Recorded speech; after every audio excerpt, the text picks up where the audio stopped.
Wes Goldberg, cold open question of the day. On our last episode of 2024, we have a lot of serious NBA stuff to get to. Dorian Finney-Smith trade, Mike Brown being fired, Kawhi coming back. But that's all coming up today. But a more soft question for us to start. So Paige Bueckers, one of the face of women's college basketball, presumptive number one pick in the upcoming WNBA draft, was at an airport. And her teammate and friend Ozzie Fudd, also on UConn, tweeted or Instagrammed a photo of what Paige was getting for breakfast at the airport. Now, mind you, Paige Bueckers, worth a ton of money, high-level athlete. You know, going to preface it, but she's performing at a high level despite this being her meal. But this is what she got at the airport at 7 a.m. for her first meal of the day. And per Ozzie Fudd's Instagram, it said it was carbs and protein. We've got a pack of Hostess powdered donuts. We've got 2 Slim Jims. We've got a Pop-Tart. And we've got a Propel. Do we know what kind of Pop-Tart? No, you can't see the label, which is really just bad journalism by Ozzie Fudd. Do you see the Pop-Tart? You can see the wrapper of the Pop-Tart. Right, okay. You can see like the way that it is in the photo. It is like flat to the camera. So do I know if it's frosted or unfrosted? It's got to be frosted. I'm sorry. You don't like if you're doing the rest of this. That's you true. don't like draw the line. Also, I don't think honestly, if they sold a unfrosted Pop-Tart in the airport, I would be flabbergasted. Yeah.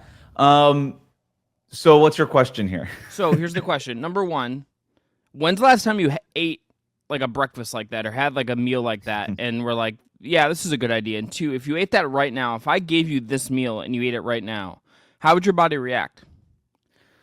I don't think my body would react well.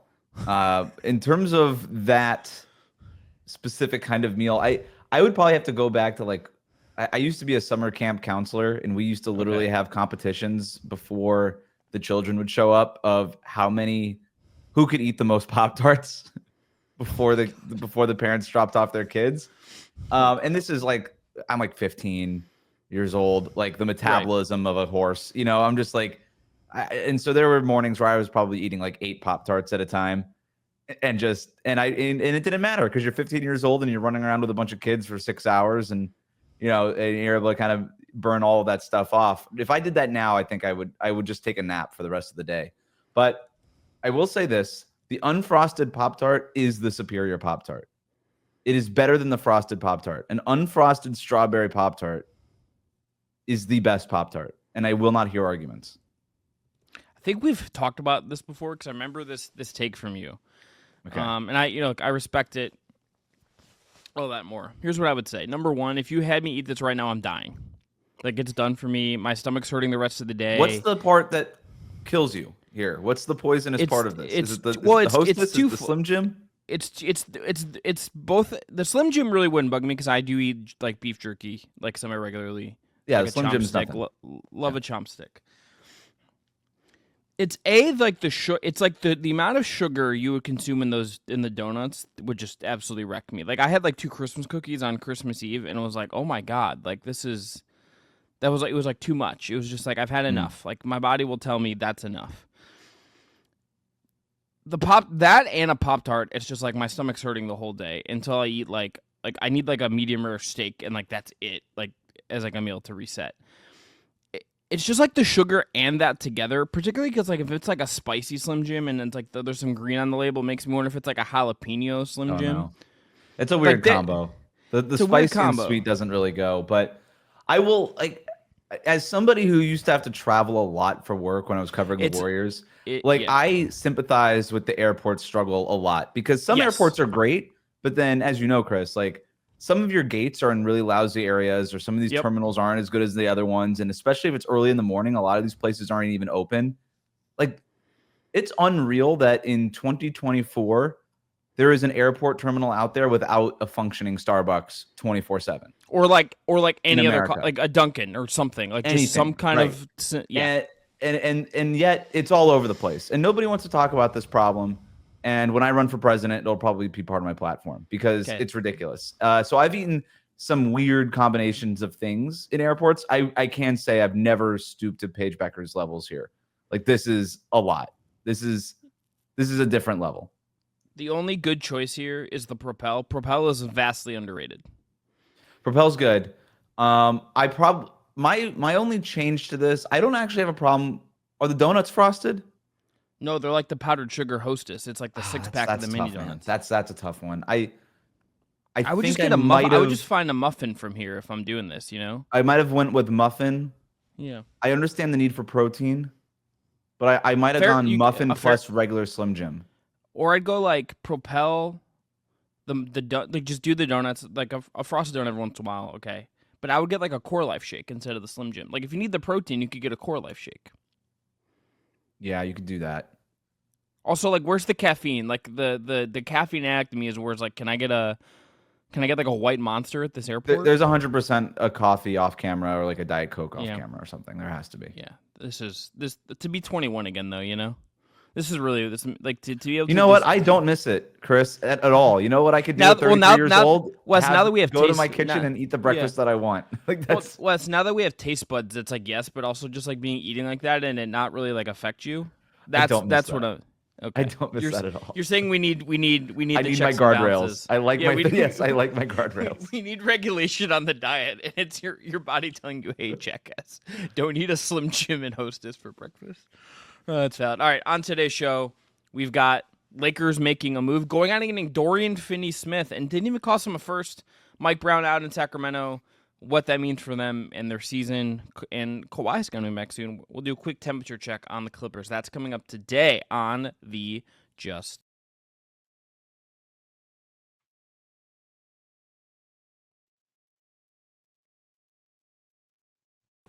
Yeah, that was weird. We're going to cut around that. All right, on today's Just Basketball show, we've got Lakers, Dorian Finney-Smith trade, the Kings, what's going on there, now that Mike Brown is out, and a temperature check on Kawhi and the Clippers. That's coming up today on the Just Basketball show. Let's go. Oh, a spectacular move by Michael Jordan. LeBron James with no regard for human life.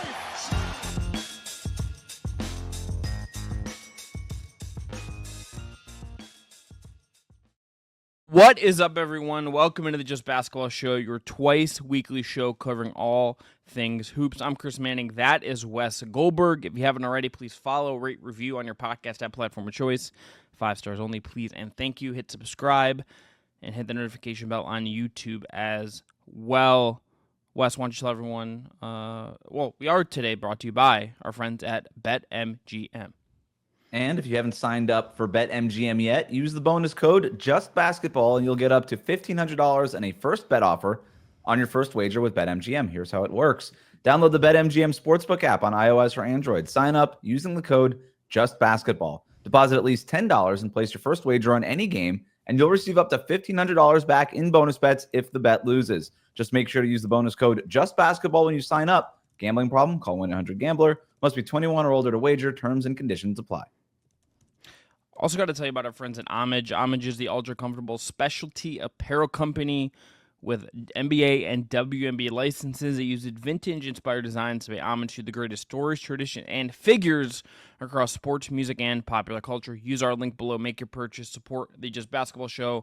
They just did a cool post on their Instagram of all the Homage shirts LeBron James has worn over the years. Happy 40th birthday to LeBron James. So check them out at Homage. Use our link below. Support the show. Wes, let's start with the Lakers, LeBron's team, getting Dorian Finney-Smith. D'Lo goes out. Trade 3 second-round picks. And the Grizzlies also reportedly involved there as well in this deal. The part of this I found interesting, Wes, is on two fronts. Number one, I think the Lakers had to do something like this. I think getting this for 3 seconds is good business for them without really going all the way in on a team that I don't think has a real title ceiling. It doesn't feel like that's totally in the card for them. So like this makes them better, but I think it doesn't. It's like a worthwhile price to give yourself reinforcements without going too far in on that. And secondly, I was a little surprised that this didn't cost some team a first. I don't know if that tells us a bigger lesson there, but that was almost to me the most interesting part, that this did not cost the Lakers, or I know Memphis offered a really protected first per Mark Stein, but there wasn't a first going on here for DFS. Mm-hmm. And considering what we had heard about what they wanted for him before we got here, I'm a little surprised they didn't ultimately get it. Well, I don't think the Lakers were ever going to part with their far-away first-round pick for Dorian Finney-Smith. That was probably not ever going to happen. And so you look at what else they have to offer. They have only they have the second-round picks. They part with 3 in this deal. And so with Brooklyn, it kind of comes down to the decision: do we want these 3 second-round picks, or do we want this protected first in 2025 from Memphis? And Brooklyn already has 4 first-round picks. In this first round. So they're probably like, what? We don't really need 5 first-round picks in this first round. That's not doing anything for us. Memphis probably doesn't want to part with anything that much. I think Mark Stein also reported that another second-round pick would have been headed back to Memphis in this proposed deal. So they're probably like, yeah, we don't want to part with our own second-round pick in this trade either, just to get this first-round pick. I also think that second-round picks have a lot of value. That's a worthwhile currency in today's NBA landscape, right? Because these things that used to basically just grease the wheels as sweeteners in trades are now becoming the centerpiece of trades. Like, we've seen multiple players get traded for essentially 3, 4, 5 second-round picks at a time, because you don't have the Stepien rules don't apply to the second-round picks. You could trade second-round picks in consecutive years. So teams just literally have twice as many of them, or they're at least starting out with twice as many of them at their disposal.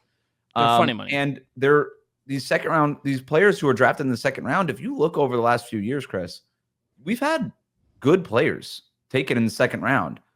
And I'm not just talking about like Nikola Jokic, who obviously became a superstar, but even beyond the superstar players, just like helpful rotation players, we've had quite a few of them taken in the second round. And if you're a team and you're like, all right, we can get a Memphis pick that'll probably end up at like 25, that's 1 bite at the apple versus 3 bites at the apple in the second round. The difference between the guy picked 25th in the draft and somebody picked in the second round is negligible at this point. I would argue time after time, the 3 second-round picks, not knowing where those picks are going to land, are probably worth more than the 25th pick in any draft. And so the Lakers gave up quite a bit here in the way of 3 second-round picks. But in terms of what this does for the Los Angeles Lakers, I really like this move for them.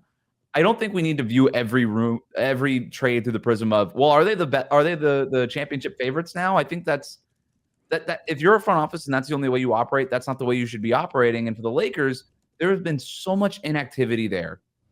They have not made a trade in 2 years. And so to do this move in the middle of the season where you clearly need reinforcements, there's something to be said about just making your team better. Dorian Finney-Smith makes them better. They desperately needed somebody who can defend forwards and wings. Dorian Finney-Smith can walk in right away, and he can defend, and he can hit open threes. The Lakers were full of one-way players. They were full of offensive players like D'Angelo Russell and defensive players they only had one-way players. It was only just offensive players. They had no defensive players other than Anthony Davis, who's between Anthony Davis is really their only two-way player this season. Yeah. So they needed another two-way player, a guy who can connect lineups and do all these things. I don't know what they plan to do with Dorian Finney-Smith. It'll be really interesting to see if they plan to bring him off the bench, or if he starts in place of Rui Hachimura, or whatever they're going to do here. But he's going to be really helpful no matter what. And I think he can play next to LeBron James. They probably need to add one more player, maybe two more players still. But this was a really good addition, and they didn't part with some of their more dramatic resources, or they still have other contracts that they can move out for deals to continue to shore up this roster. But this is a good bit of business early in the trade window where you could do this now, reevaluate your team in a couple of weeks, and then decide what else you need then. Their top 8 is interesting and fits really well now, which is something that I do really like about what they did here. So you have LeBron, you have AD, you have Reeves, you have Gabe Vincent, you have DFS, you have Rui, and you have Dalton Connect. Max Christie. And Max Christie. So you have like 9 guys there that, to varying degrees, that I like. the puzzle pieces around LeBron, if he's right and he's healthy, which like the sabbatical did seem to give him some juice that I think he needed, and he is 40 years old in year 22, so like how can you sustain that is, I think, going to be an ongoing question as long as he's still playing. But like that is a top 8 to 9 that fits and makes sense, and it does skew bigger in a way that it's not like the full-on bruising version that got them a title, but it's big wings, it's shooting, it kind of all accentuates LeBron. Does it put a lot of pressure on Reeves and Gabe Vincent to help create? I think absolutely. I think getting Shake Milton, back in this, I wonder if they find minutes for him somewhere, at least try it just to have another ball hunter on the floor. We kind of know exactly what Shake Milton is and what his limits are, but I wonder if they try him just to get at least another kind of dribbly guy on the floor, at least in the regular season. Mm-hmm. I agree with you. I think this team is 100% better. The size that they are going to have to work with and at least form a cohesive identity, them playing with a very certain identity, I think now is easier. Just if you just swapped D'Lo for DFS, and that's like the only thing that went on here. There was just that one, if you view it as a 1-for-1 swap, putting in DFS instead of D'Lo makes it so much easier just to actually build out an identity with this team, I think, just because of the two-way play and just because of the multiple forwards they have now. Yeah, and there was a narrative coming out of Los Angeles that D'Angelo Russell ended up being really helpful for them coming off the bench, and he was better coming off the bench than he was as a starter. But they didn't really lose that much. Like D'Angelo Russell's numbers were not great, and whatever juice that you're losing from him can ostensibly be replaced by LeBron James, Anthony Davis, like Dalton Connect, who's coming on. But really, what you're doing here is you're swapping out D'Angelo Russell, who JJ Redick could not trust defensively, for somebody that you can absolutely trust defensively. And I think the difference between D'Lo on defense to Dorian Finney-Smith on defense is going to be huge, right? I know that they don't play the same position, but they don't have to, right? Like now, a big part of what the Lakers have been struggling with defensively too is just they haven't had a low man that they can trust, right? Like a guy who can slide over and defend baseline when Anthony Davis has to get pulled out from under the rim. And Dorian Finney-Smith can do that at a very high level. And he can hit the corner three. He's a trusted corner three-point shooter. He's just a guy who's a plug-and-play kind of fit. And the Lakers just didn't have any of these kinds of guys. They didn't have a single one of these kinds of two-way players. Rui Hachimura once a week is this kind of player. So, I don't think he's got like quite the burst that Hachimura has offensively, but he's trustworthy. And yes. Jason Gallagher, who used to work with JJ Redick on his old podcast, actually tweeted out a clip of JJ Redick talking about how much he loves Dorian Finney-Smith and how he's like one of the smartest defensive players in the league and plays really hard and kind of sets the tone defensively. Like all of that stuff is exactly what the Lakers needed. Even when you subtract position and functionality, like just tone setter on defense who can make threes and play at a high level defensively and is trustworthy, who like even watching JJ and LeBron do their podcast last year and talk about how they're like the smartest people ever at basketball and it annoys them when people are dumb at basketball. Like Dorian Finney-Smith isn't dumb at basketball. They're not going to run into that problem with him. And I think if you're looking at the West and if you're the Lakers, you're 18-13 right now. You're fifth. You're tied with the Clippers. You're only half a game ahead of the Nuggets, who have a game in hand on you. Wolves are close by. Warriors are close by. It's gonna, and Suns are only 3 games back, and they're the 11th seed right now. Tells you how jam packed the West is. Ahead of you, you have the Thunder, who are by far the best record in the conference right now. Grizzlies at 2, Rockets at 3, Mavs at 4. Mavs obviously are going to be without Luka for a while. It sounds like due to his calf injury, so do you expect them to take something of a step back? If this trade, Wes, I think gets you if this is what you viewed as your best chance to be in the top 6 and avoid the play-in, and then you just see where the chips lie, I totally can buy that for the Lakers. The last thing that they would want, considering the age of LeBron, and frankly just like the chaotic nature of the play-in, and also like if you ended up as the 8 seed and you get the Thunder in round 1, like that's not maximizing your chances. You're right. Going to lose in round 1 if that's the case. If you can get to 4 or 3, and even if we look at you and say, okay, are we sure that if we squint and say, are we sure this is a title contender? Your best chance to maximize whatever the season is to be in the top 6, ideally in the top 4, and not have to deal with the play-in and have at least some semblance of a normal playoff setup to give yourself, and that extra week before the playoffs for the Lakers would be more valuable than it would be for just about any other team in the NBA, considering LeBron's age. It's a great point. And that 6th seed in the West is the chase for that is going to be fascinating the last month or so of the season, isn't it? Because it's obviously going to be beneficial to LeBron and the Lakers, but it would also be beneficial for the Warriors, right? Like there's a lot of teams that don't want to be in the Phoenix Suns, like a ton of teams that don't want to have to be in this play-in mix.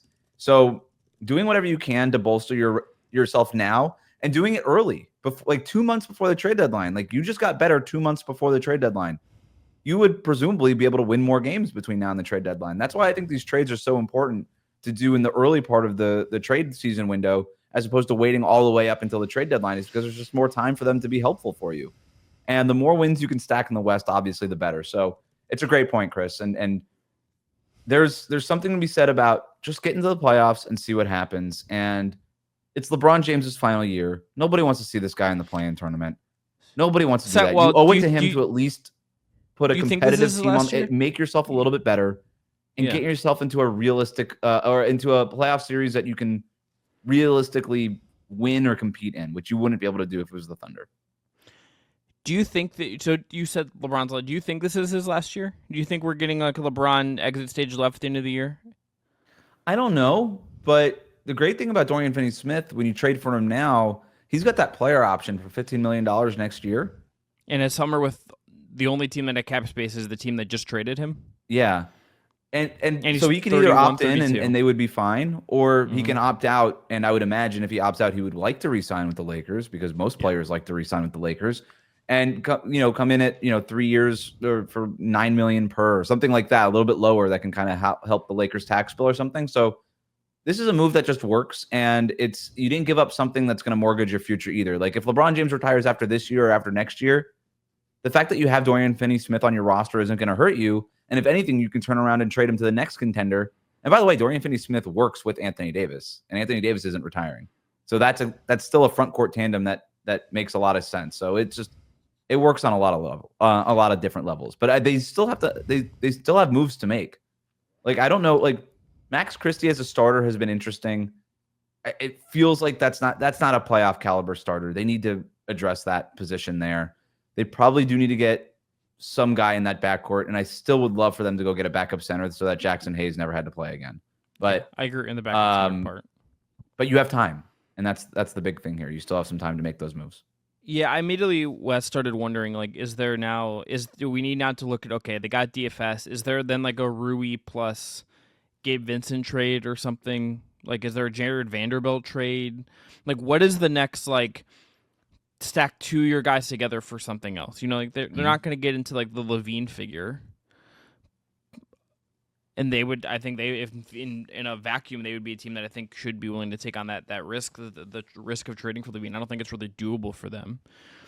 I wonder if there is something else here. Like if you mentioned, do you upgrade the Max Christie spot? Do you go, do you try to do like Rui or Vanderbilt in salaries to get, like, they've wanted Valanciunas, they've been linked to him for a while. Do they try to reignite that in some way with the pieces they have left? Like, what is the other thing they're going to do? But also without, to your point, not totally destroying your future, right? Like, I think they're not trading that way away pick. It'd be dumb to do so. So what can you get with what you have left to kind of deal with? I think will be it's inherently interesting because there's always just so much going on with the Lakers. LeBron's on the team, etc. Redick, first-time head coach, like how he handles all this. But I think they're one of the more interesting teams at the deadline now because they went ahead and did this move. To your point, they gave themselves time. What's the next little thing they're going to do to try to upgrade, and where does that ultimately put them? And how much does it matter if like LeBron can't stay healthy the rest of the year? If he's not right the rest of the year, then did any of this actually matter? It's all kind of up in the air, even if I like this move for them and it does make them better. Yep.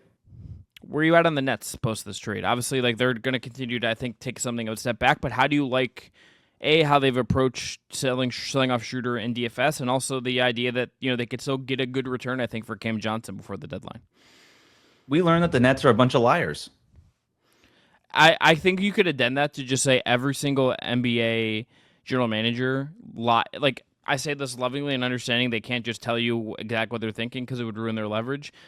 If an NBA president of basketball operations or a general manager talks about like a guy on their team and says what they want to do, like above 50% odds, they're half of what they're saying Well, is a bunch of bullshit. And when I say that they're liars, this is what is they leaked it that they were looking for first round picks for Dennis Schroeder. They were looking for a first round pick for Dorian Finney-Smith, and they traded both of them for second round picks. Yes. And I understand that there's some nuance there that they could have gotten the first for Dorian Finney-Smith, and we just talked about why they didn't do it. And I think it was a better trade for them. But I think now when you see a report saying teams are seeking a first round pick for such and such player that's over 30 years old, just assume that you could probably get that player for 3 second round picks now. Yeah. Like if you're a fan and you're hoping that you can get player XYZ for a 3 second, you probably can as long as that player is over 30. So I look at like who's next in Brooklyn, like Cam Johnson, for instance, now, who's not 30 years old. He's 28. 6 second rounders for Cam Johnson. The thing is, they're already out here. Like, we want a first round pick for Cam Johnson. Every other front office executive just saw what happened with DFS and Schroeder and said, okay, you're not going to get that. You have ruined your own leverage in trying to trade Cam Johnson now. So they can either keep Cam Johnson or they could trade him. I don't know what they're going to do. Maybe they can create some kind of bidding war out of thin air. I'm not going to rule out the point because Cam Johnson's better than all those other guys too. He's averaging career high 19 points per game, shooting 44% from three. He's 6'8", switchable on defense. Like, there's a lot of value there. I also don't think he's worth $20+ million a year. I don't think he's that good of a player. So I don't know. Maybe it is just like you said, 6 second round pick, a bunch of second round picks, and a decent player going back. I don't know what it is, but this is going to hurt Brooklyn's leverage in terms of trying to trade him too. But I thought it was really funny that Jordy Fernandez, after they lost over the weekend, was asked about the loss, and he says they blew a 22-point lead to Orlando, 21-point lead, something like that. And he said, we just needed one more adult out there. They just traded one adult earlier that afternoon. Yeah. Love that comment from Jordy Fernandez. He's like, look, this is not me trying to trade all these players. This is not up to me. I do just also love the part of this that D'Angelo Russell just ends up in the same vortex of teams. It's going to be one of the funniest basketball reference runs we've seen, just based on it's like Lakers, Nets, Warriors, Wolves, back to Lakers, then back to the Nets. Does that mean like he's going to be a Warrior in 12 months? Well, Mike Conley's about to retire. The Timberwolves might need a point guard. You know what? The path would be, you're not wrong. D'Lo. Good for him. Getting them. I did see someone make a highlight reel of because D'Lo and Ben Simmons played together in high school, like them getting reunited, and I was like, we've the internet, we've gone too far with the edits. I love the players that are perennially misunderstood. Kind of just getting together and just being misunderstood together. That's always good. Yeah, it's a good vibes. Shout out to the Brooklyn Nets. Get a lot of second round picks. Get really invested in the draft. Wes, let's go to the Kings next because, boy, I think the Kings did some classic Kings bullshit here. I really do. The volume of coaches that spoke out against this, I understand. Like they're all like, there's a lot of solidarity among coaching ranks now. More than I can remember, Wes. But how vehemently so many of these coaches came out against this, for one, I thought was telling. And the way, like, they specifically coming out because of the way the Sacramento Kings handled it, calling Mike Brown after a practice and being like, after a film session, on his way to the airport to take off with the team to their game, in his car, calling him and letting him know that he was fired. Like, that's the part where you listen to every Michael Malone, JB Bickerstaff, Eric Spoelstra, like down the line, everybody who's commented on this made a point to point out the way that they handled it was really the part that bothered them. And obviously they all, Mike Brown's been around for a really long time, started off as a video coordinator, has been around forever, won Coach of the Year 2 years ago, unanimously. And all of a sudden he gets laid off in that way. Yeah, I see why it would bother a lot of coaches. And even just the process of this, Wes, is just it struck me as frankly poor, right? So you're 2 years removed from Mike Brown really reinventing your culture and getting all the I would say like a bulk of the credit for it. I think largely deserves it. Jordy Fernandez there as well. De'Aaron Fox and Sabonis deserve a lot of credit as well.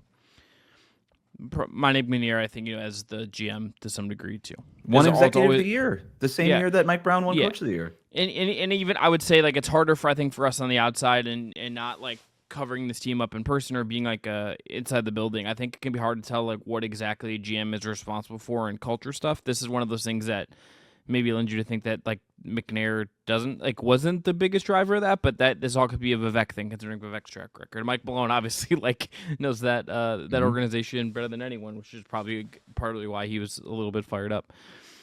So you also just extended Mike Brown in the spring amid contract negotiations.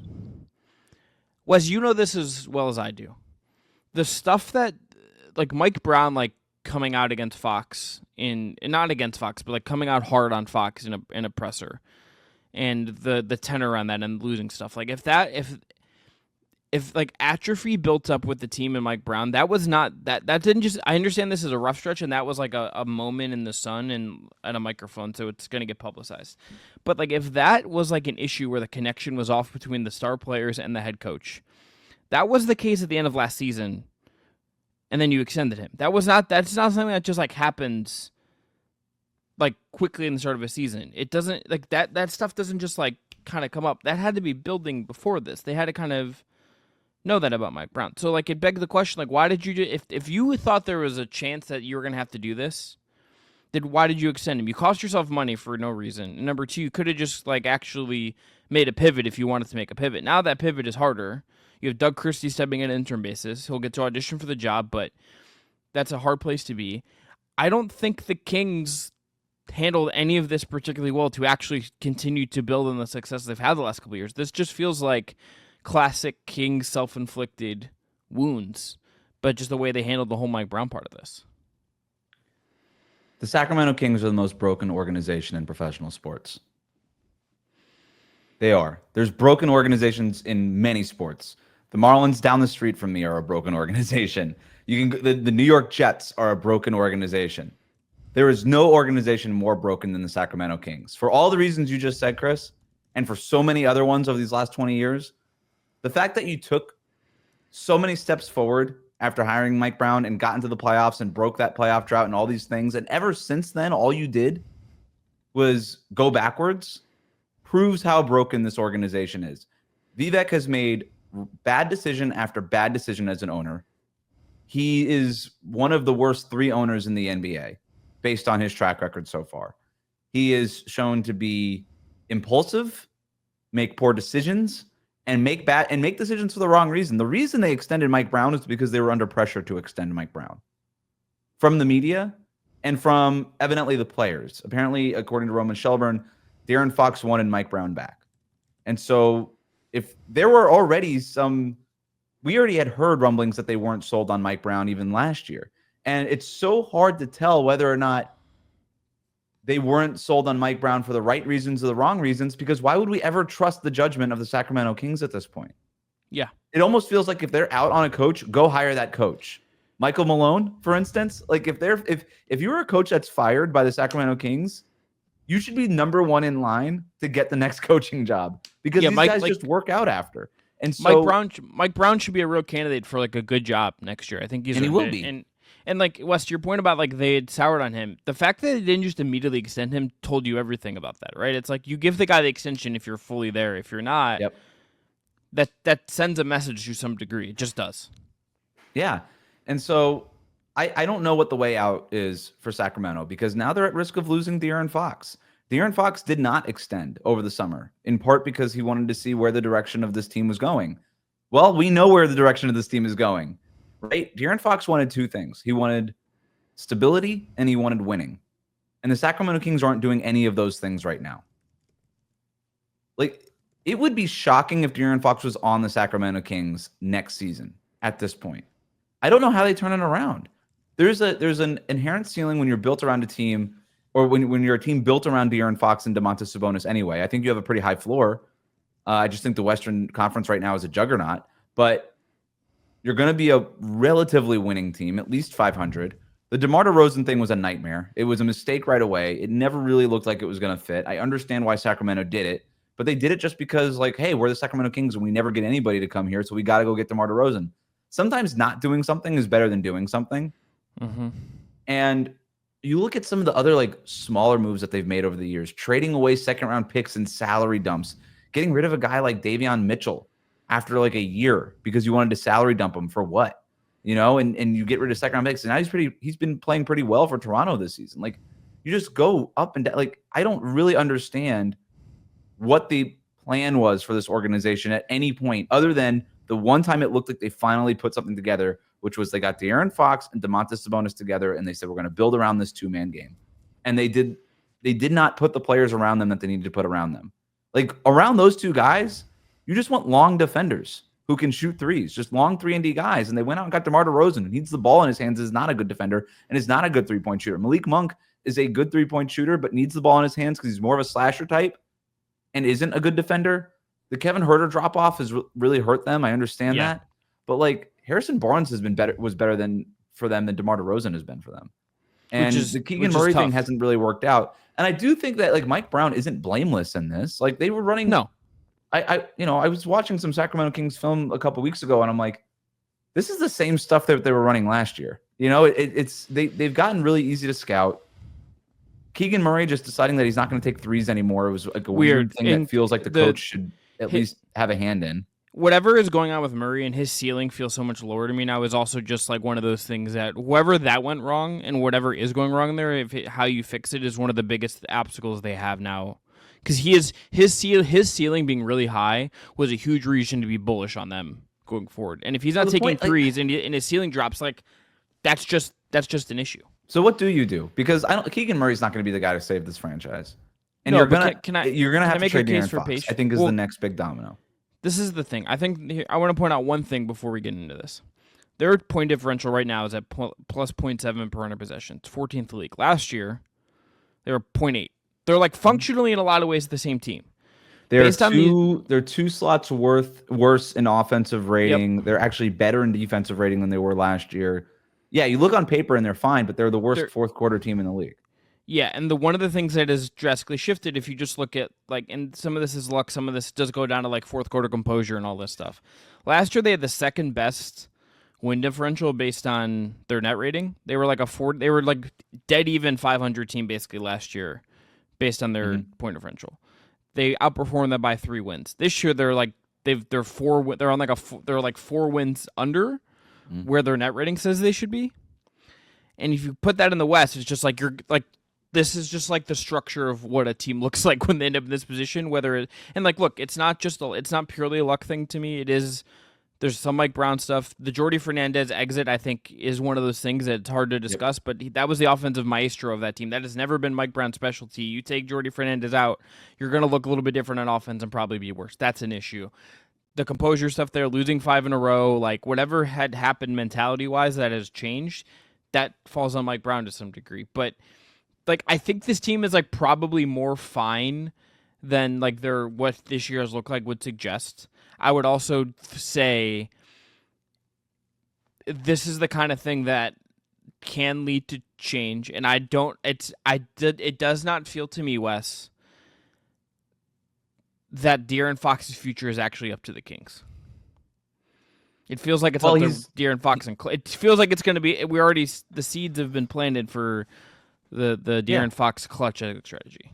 Yeah, totally. I mean, this is what's happening. We're seeing it. We're playing out in real time. This is what Clutch does. This is what De'Aaron Fox does. We've already seen the whole thing. Like, I'm not saying that De'Aaron Fox did get Mike Brown fired, but there's a track record with Clutch that tends to get coaches fired. Sometimes also Mike Brown. And this just tends to be what's going on. You think he didn't Rich sign the Paul, contract extension? Rich Paul not going to. There's no reason for him to sign a contract extension in Sacramento. They're going to be forced to trade him. And then I think there's a bidding war. And I think if that means a hard pivot, that's not fun to swallow. But if the Spurs come to you with a huge offer, if the Heat come to you with a huge offer, if the Rockets come to you with a huge offer, like I think you have to entertain it. I think you're there. Of course, you have to. And of course. So De'Aaron Fox is gonna. Everything's working out right now for De'Aaron Fox to be able to walk away as the quote unquote good guy. Right. Every report that has come out has said that De'Aaron Fox did not ask Mike Brown to get fired. Okay. So no matter what. If the Kings take off after this, De'Aaron Fox is the leader that we knew he was. Look how he rallied the team around him, and the Kings went on this winning stretch. If they continue to lose, they say, well, this thing was already broken, and there was nothing De'Aaron Fox could do to save it, and he didn't ask Mike Brown for Mike Brown to get fired. Like, this whole situation is broken. Either way, he can go into the offseason and be like, look, I did everything I could. And that is the Clutch playbook. Okay. So that's what is probably going to happen here. And he's not going to sign an extension with Sacramento. And then he's going to demand the trade. He said, look, I did everything I could. Trade me out of here. And he's going to look blameless in the entire situation. And by the way, I'm not insinuating anything. I'm not suggesting anything that he should have more blame or not. I'm just telling you how this stuff has played out in the past and what I'm seeing right now. And this is how it's going to work. Because he hasn't a contract that expires at the end of next year, he's going to have a little bit of sway in wherever it is that he ends up going. Because he could tell San Antonio, for instance, that I don't want to re-sign with you. And then if you're the Spurs, you got to take that risk of trading for him and being unhappy. So who knows where he actually ends up. But like I said, I would be shocked if he were playing for the Kings next year. I'm going to give you an impromptu, Wes, no thought, just vibes, top 5 list here of De'Aaron Fox landing locations. This is just, again, based purely on where I would like it from a basketball perspective, not I think this actually is a reasonable thing.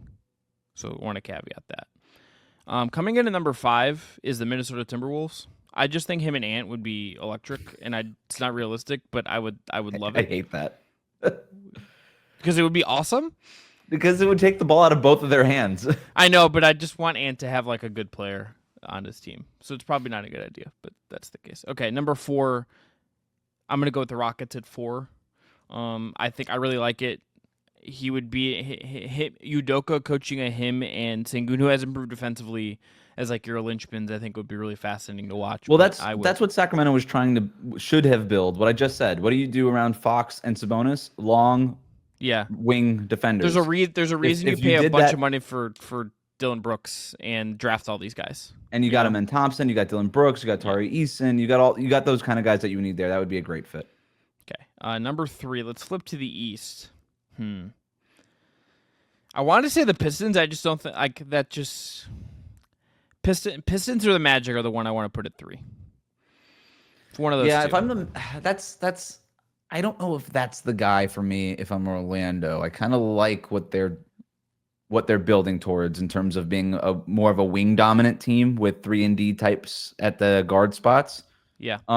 Detroit would be interesting as sort of like a Jaden Ivey upgrade. Is there a deal that involves like Ivey and Tobias Harris's contract going back to Sacramento with a bunch of picks? Maybe.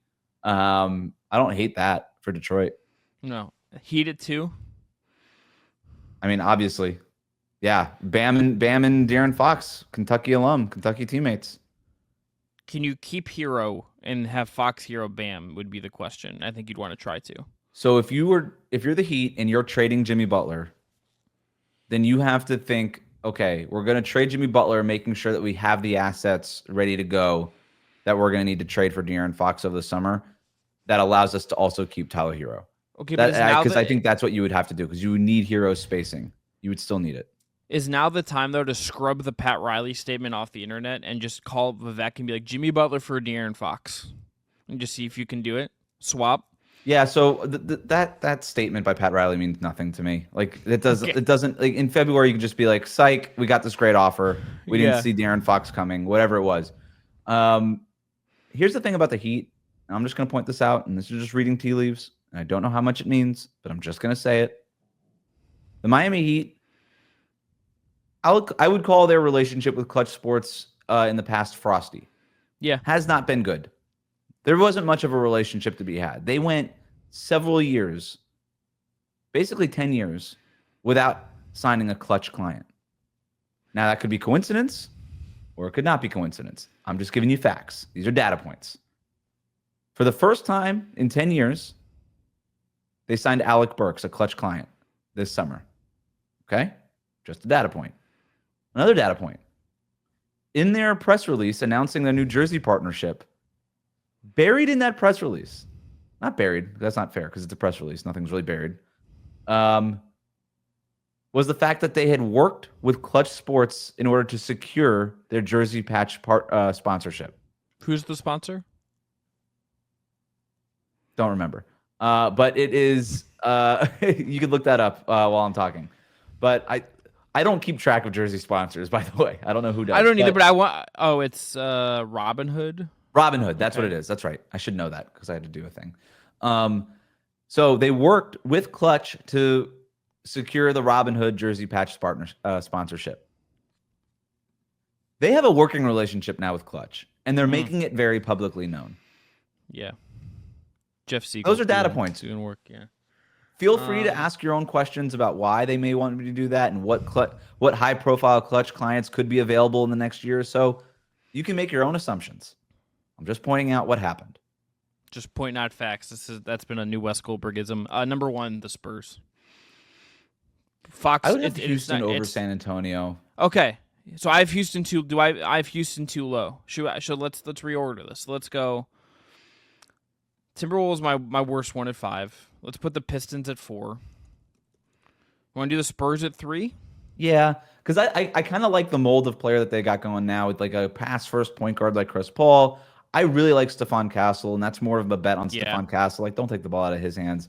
And I like what they're building towards, which is like everybody's going to be an awesome defender. We're not going to rely on Victor Wembanyama to be our defense. We're actually going to put together the greatest defense that the human race has ever seen. And I like the plan there. Yeah. But I mean, De'Aaron Fox, that said, would be really cool there. Fox would just like supercharge some of Wemby's like offensive roles, and I would love that. So final list: Wolves, Pistons, Spurs, Heat, Rockets. That's fine. I still hate the Wolves pick, but it's your list, not mine. I just couldn't think of a good 5th one, if I'm being honest with you. Because like, there's not an East team that I'm like, yeah, that makes sense. You know? Yeah. And like, I didn't the Wolves seem more funny than like saying the Clippers. Mm-hmm. You know? It would be kind of neat for Brooklyn to just say, you know what? We got Cooper Flagg. Let's just surround him with a bunch of talent. Like, we got Cooper Flagg, trade a bunch of first-round picks for De'Aaron Fox. Like, once they get their top pick, they could probably just start building. But I mean, that was a team for a long time that was thought of as like a sleeper Donovan Mitchell destination. And I don't know how true that really was, but that was always a team that was like considered lurking in the background for Mitchell, and then he re-signed and whatnot. But hey, maybe they could repeat that with Fox. All right, Wes, we'll get out of here. One last thing, but first, got to tell everyone about eBay. eBay has been a fantastic partner for our podcast network this year, partnering with Just a Baseball on 3 incredible events from spring training to the All-Star Game to Wild Card Weekend. And we want to show out their Game Time Gets collection that have career benchmarks, league-wide records, and single-game achievements that will trigger them to drop at ebay.com/Game Time Gets. Bidding for each card starts at 24 cents as an homage to the game's 24-second shot clock. Check that out now, ebay.com/Game Time Gets. Wes, just quick temperature check. Kawhi Leonard apparently going to be targeting a January 4th return to make a season debut. The Clippers right now, as we briefly hit on earlier, are 6th in the West right now. Obviously, Paul George leaves. Kawhi hasn't played for them. They're 18-13. In thick of in the middle of the West. Kawhi coming back, the Clippers this season. What's your interest level in where they could go the rest of the year? You know my rules. You know my rules, Chris. I do. Never trust the Clippers and never watch the Hornets after February. But the Clippers are playing well. They've won 4 of their last 5 games. They've held their opponent to under 103 points per 100 possessions in those 4 wins. That's courtesy of the NBA power rankings that John Schumann puts together on NBA.com every Monday morning. So they're playing well. Their defense is 4th in efficiency right now. They have a formula, and the formula looks very similar to what Minnesota's formula looked like last year, which was bottom 10 offense, but a juggernaut of a defense. And when things are going well, that team is clamps defensively, and they get just enough from James Harden and Norm Powell offensively to win these kind of rock fight of games. And you can see how Kawhi Leonard would fit into that, right? Like, just get Kawhi in the post, let him muscle his way into some buckets. If it's 20, 22 points per game for him, that's additive. And then defensively, we obviously know what Kawhi is capable of. So, yeah, I mean, on paper, sure, sounds great. I don't know what it means in terms of my interest level. Like, I'm not going on BetMGM and putting a bunch of money on the Clippers to do much of anything. Like, I don't trust the Clippers, and I don't even really trust Kawhi Leonard to come back. Like, I'll believe it when I see it, you know? 100% agree. This is the team that I think is just with the coaching staff and the front office and like the money spent their last couple of years, they've been like invested in well enough and like have the right leadership in place where there's a certain floor that they've established for themselves. Mm-hmm. Harden, like his shooting numbers are down. He's not at this peak anymore, but he's had a really like commendable year being the anchor of what that team has been, particularly on offense. 100%. He should be in the All-Star candidacy, in my opinion. Like he's been a rock for them, even if it's not peak Harden anymore, and the shooting numbers aren't where they want to be. I will always be rooting for Kawhi to come back and be awesome. The ad that they put out, him kind of teasing his return, I thought was really, really like well done from like a narrative standpoint. I'm a sucker for that kind of stuff. I just will not until like he has like just like an 6 months of like a great healthy run and looks awesome. I won't believe it, and even then I'll be like, "Are we sure?" Like I'm not going to come back next season. He's going to tear his meniscus the third game of the season. Until he's holding up the Larry O'Brien Trophy, I'm not going to believe it. Yeah. Like, that's it. Because that's what we're really talking about with Kawhi Leonard. Is like, is there another run in there somewhere? Is there another 2019 run in there somewhere? And like I said, until he's actually holding up the Larry O'Brien Trophy, and I wake up the next morning and realize it wasn't a dream, is when I'll believe it. And this is look, this isn't like ancient. Like there's guys been in the league a lot longer, but this is a 2011 draft guy. This is 12 years in the league. He's 33. Will turn 34 before next season. Like we're kind of at the point where like you would think his peak years and the peak like of a guy's prime, it's gone. Like we're past it. It's done. Yeah, 100%.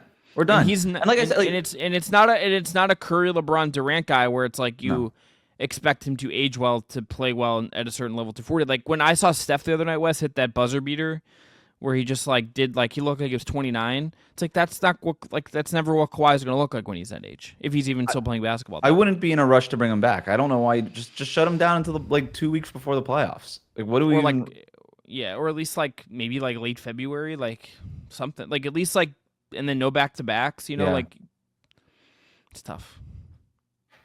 It's tough. And he's also just a guy, Wes, I think we can end here.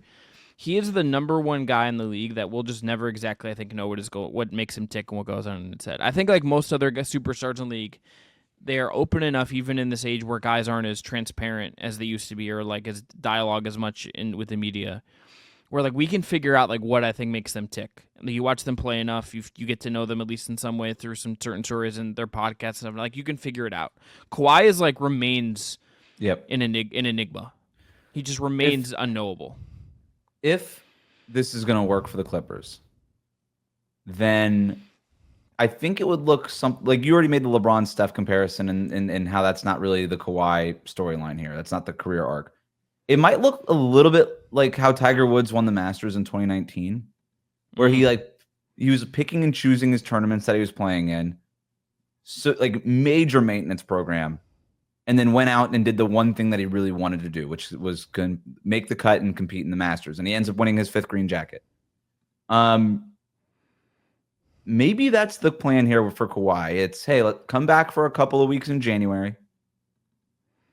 We'll kind of get a little bit of test run here, then sit out for a couple of weeks. We're never going to stress you that much with that knee. We're not going to do too much, and then we're gonna make sure that you're ready to go, whatever you need to go by the playoffs. But in the meantime, we're going to play hard-nosed defense. James Harden has us eating innings in the regular season. We got everything we need. That would be the way that it would look if it were gonna happen for them. But like I said, I don't trust it. But to me, this is at least the right plan, as opposed to what they were doing before with Paul George and Kawhi Leonard and Ty Lue literally saying, I don't know who was playing every morning of the games. Like that was so frustrating for him. And you could tell. This is less frustrating, and I think the Clippers are playing better because they have a very clear pecking order and understanding of what they're going to be doing every night, and kind of ramping up to Kawhi and being like, hey, we're going to play you for this amount of time, and then we're going to shut you off for a little bit more time, which is not necessarily what they're doing. At least that hasn't been the report publicly, but that should be the way that they handle this. It's in there. I'm Chris Manning. That is Wes Goldberg. We'll be back with you in 2025. Ooh. We are going to look ahead to the year. We're going to look back a little bit, and we're also going to make some of our own New Year's resolutions on how we consume and think about basketball into next year. Can't wait for that episode. Thanks for tuning in with us all this year. Have a great New Year. Stay safe. If you're drinking, as I will be, and I know Wes will be, don't drive. Be safe. Take an Uber. Take the public transit. We'll talk to you all in the New Year. Have a good one.